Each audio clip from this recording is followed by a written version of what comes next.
ന്യൂയോർക്കിൽ ലോവർ മാൻഹട്ടനിലെ പുതിയ one world trade സെൻറ്ററിൻ്റെ കാഴ്ചകൾക്ക് ശേഷം ഇനി ഞങ്ങൾ ഗ്രൗണ്ട് സീറോയിൽ നിർമ്മിച്ചിട്ടുള്ള സ്മാരകം കാണുവാനായി പോവുകയാണ്. പുതിയ വേൾഡ് ട്രേഡ് സെൻറ്ററിൽ നിന്ന് 50 മീറ്റർ മാത്രം അകലെയായിട്ടാണ് ഈ സ്മാരകം ഉള്ളത്. 2001 സെപ്റ്റംബർ 11 ഭീകരാക്രമണത്തിൽ തകർന്ന ഇരട്ട ഗോപുരങ്ങൾ നിലനിന്നിരുന്ന സ്ഥലത്ത് ചതുരാകൃതിയിലുള്ള 2 കുളങ്ങൾ ഉൾപ്പെടുന്ന വെളുത്ത ഓക്കുമരങ്ങളുടെ ഒരു നഗരവനമാണ് 9/11 സ്മാരകം. 2006 മാർച്ച് 13 നിർമ്മാണം ആരംഭിച്ച് 2011 സെപ്റ്റംബർ 11 ഉദ്ഘാടനം ചെയ്യപ്പെട്ടതാണ് ഈ സ്മാരകം. ഈ കാണുന്നത് ഒരു കാലത്ത് ലോകത്തിലെ ഏറ്റവും ഉയരം കൂടിയ കെട്ടിടമായിരുന്ന നോർത്ത് ടവർ തകർന്നടിഞ്ഞ സ്ഥലമായ ഗ്രൗണ്ട് സീറോ ആണ്. ഇവിടം ഇപ്പോൾ വലിയൊരു കുളവും അതിൽ നിരന്തരം ഒഴുകുന്ന വെള്ളവുമാണ് കാണുന്നത്. ഇതിന് ചുറ്റുമായി ഉണ്ടാക്കിയിട്ടുള്ള ഉയരം കുറഞ്ഞ ഭിത്തിയിൽ കറുത്ത ഫലകത്തിൽ എഴുതിയിരിക്കുന്ന പേരുകൾ കാണാം. ഇത് ഭീകരാക്രമണത്തിൽ മരണപ്പെട്ടവരുടെ പേരുവിവരങ്ങളാണ്.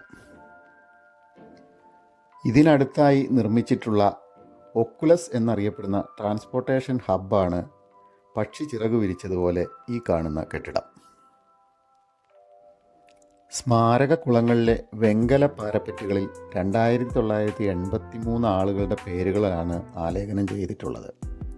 ഇതിൽ 2977 പേർ 9/11 ഭീകരാക്രമണത്തിലും 6 പേർ 1993 ബോംബാക്രമണത്തിലും കൊല്ലപ്പെട്ടവരാണ്. ചില പേരുകളുടെ അടുത്ത് കുത്തിവെച്ചിട്ടുള്ള പൂക്കൾ കാണാം. ഇവരുടെ ബർത്ത്ഡേയോ മറ്റെന്തെങ്കിലും വിശേഷ ദിവസമോ സൂചിപ്പിക്കുന്നതിനായി ബന്ധുക്കൾ വയ്ക്കുന്നതാണ് ഈ പൂക്കൾ.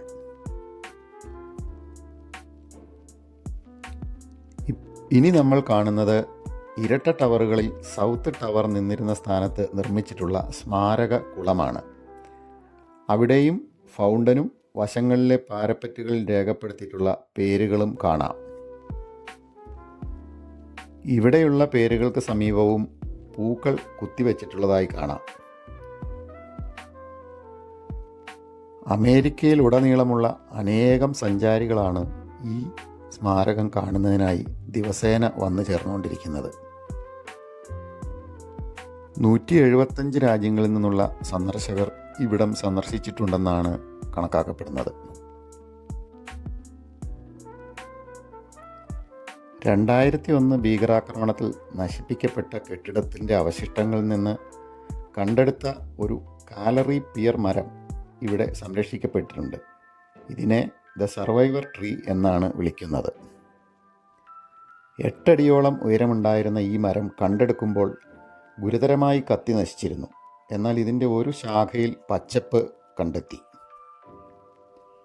ഈ വൃക്ഷത്തൈ നഴ്സറിയിൽ പരിപാലിക്കുകയും അതിജീവനത്തിന് ശേഷം പിന്നീട് ഇവിടെ നട്ടു വളർത്തുകയും ചെയ്തിട്ടുള്ളതാണ്. ഇത് അതിജീവനത്തിൻ്റെയും പ്രതീക്ഷയുടെയും പ്രതീകമായിട്ടാണ് ഇവിടെ വളർത്തുന്നത്. 2014 മെയ് 15 അന്നത്തെ US പ്രസിഡന്റ് ബറാക് ഒബാമ ഉദ്ഘാടനം ചെയ്ത് പൊതുജനങ്ങൾക്കായി തുറന്നുകൊടുത്ത ഒരു മ്യൂസിയവും ഇതിനടുത്തായി പ്രവർത്തിക്കുന്നുണ്ട്. ഭീകരാക്രമണത്തിൽ തകർന്ന കെട്ടിടങ്ങളിൽ നിന്നുള്ള ചില അവശിഷ്ടങ്ങളും മറ്റും പ്രദർശിപ്പിച്ചിട്ടുള്ള ഇത് ഭൂതകാലവുമായി ബന്ധം സ്ഥാപിക്കുന്നതിനുള്ള ഒരു പ്രതീകമായി പ്രവർത്തിക്കുന്നു. ഭീകരാക്രമണത്തിൻ്റെ ദുഃഖവും അതിജീവനത്തിൻ്റെ ഊർജവും പേറി നിൽക്കുന്ന സ്മാരകത്തിൻ്റെ കാഴ്ചകൾക്ക് ശേഷം ഞങ്ങളിനി ന്യൂയോർക്ക് സിറ്റി ചുറ്റിക്കാണുന്നതിനും പ്രസിദ്ധമായ ന്യൂയോർക്ക് ടൈം സ്ക്വയർ കാണുന്നതിനുമായി പോവുകയാണ്. ആ കാഴ്ചകളുമായി വീണ്ടും വരാം. അതുവരേക്കും ഗുഡ് ബൈ.